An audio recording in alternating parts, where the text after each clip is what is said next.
I shouted with despair and aimed to the monsters of a cursed town that it will not break me.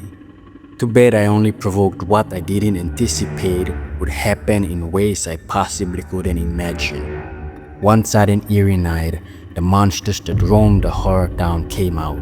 They opened the barn filled with the last food supply we had, our livestock.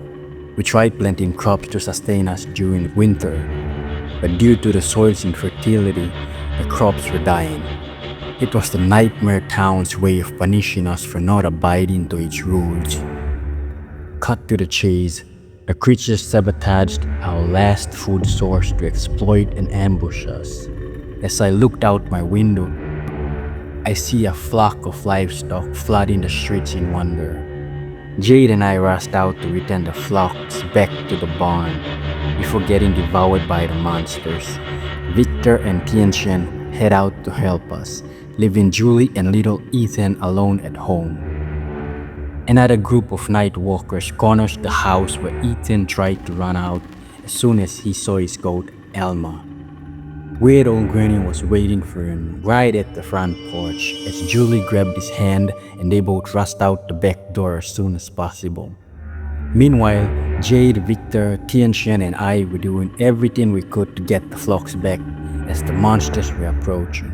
They creepily walked towards us with so much patience. One of them slaughtered the cow to display its dominance and Jade fled to help Victor with the goats. As I struggled to move the other cow, Tian-Chen decided to help me out. We took the cow back to the barn only to realize it was a trap. They jumped the both of us and one of them rephrased what I said in the woods.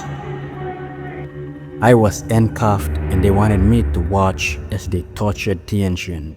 I kept begging they'd kill me instead, but they brushed it off with, "It will ruin the fun." I felt so much rage, guilt, regret, and heartache when Tian-Chen was torn by the monstrous claws.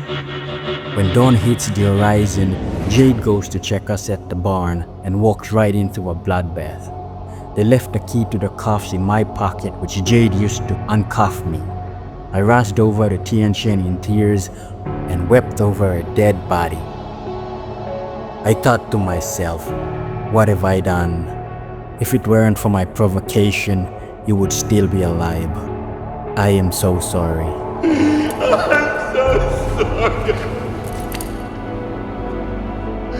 Ah!